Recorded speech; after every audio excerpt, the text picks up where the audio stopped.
Hi, this is Steve Cosgrove. This is Inside Travel. Today we're going to talk about how to get the best deal on a rental car. It's a question I see a lot on Facebook. I get in the emails. People ask me all the time, is there a website that gives the best deal? Is there a key or a code to use? It all depends. Here are the things to look for. Depending on where you're going and when you're going is going to have a lot to determine on the rental car rate.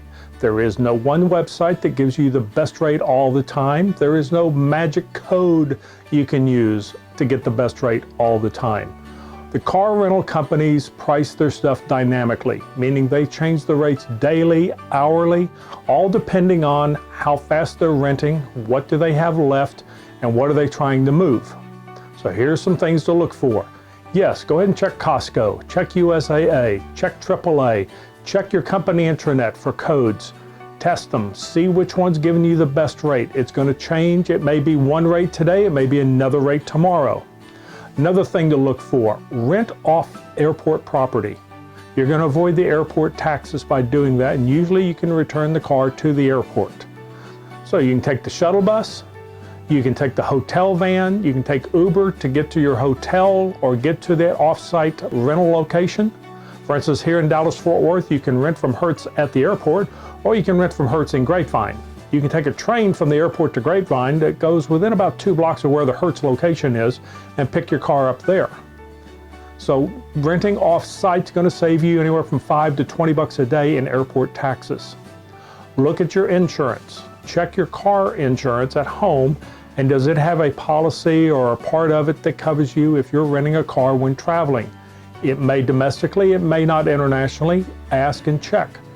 Or do you have a credit card that covers you for rental car insurance when you're using that card to rent your rental car? That way you can avoid the rental car insurance fees, which are pretty high, and that can save you money. Next, do you really need the rental car? Say you're going to Vegas for 3 or 4 days, and one day you want to go to Hoover Dam.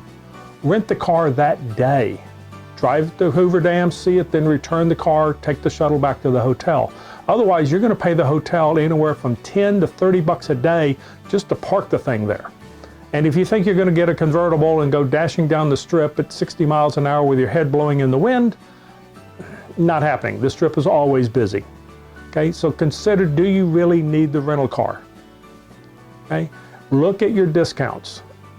Look and see if a one-way comes out good. Normally, one-way rentals are expensive. At certain times of the year and certain destinations, not so much. Say Arizona at the end of spring training. They want to move the cars back north, so you could rent a car in Phoenix, return it in Seattle, say in a week or 10 days. They may just charge you $5 or $10 a day for the rental and no drop fee. The same for Florida, going back north at the end of spring break or the end of when the snowbirds go home. The one-way rental cars can be extremely inexpensive and makes a nice drive trip, so you can save there. Don't always assume the same rental car company is always going to have the cheapest rate for you. They vary. Hertz may be one time, Enterprise another. If you're going to a city where there's a big convention taking place, see if that convention has a website and do they have a rental car discount on the website that you might be able to use. Most of the time they don't want verification that you're going to the convention. You've got the code, use it, see if that gives you the best rate. Don't assume any one website or any one discount code is going to give you the best rate every time. You've got to shop.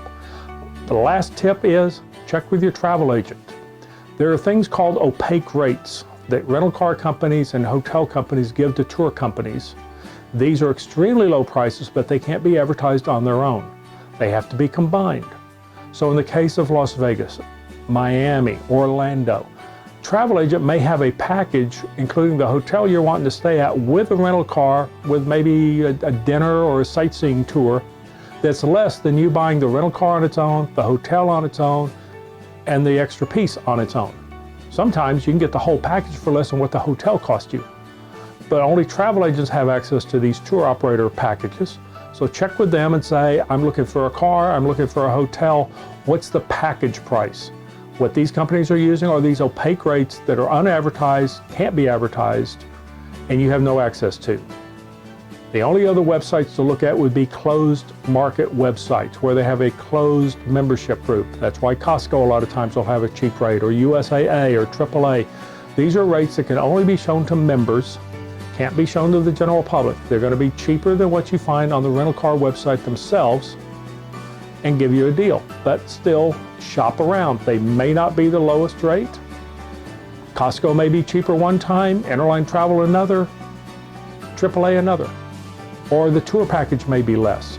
So you've got to shop around. Don't ever assume one site's going to give you the best price all the time. If you like the video, below, make comments. I'll try to respond to them. Share the video and subscribe to our channel so we can keep you posted when we come out with new videos. For Inside Travel, this is Steve Cosgrove.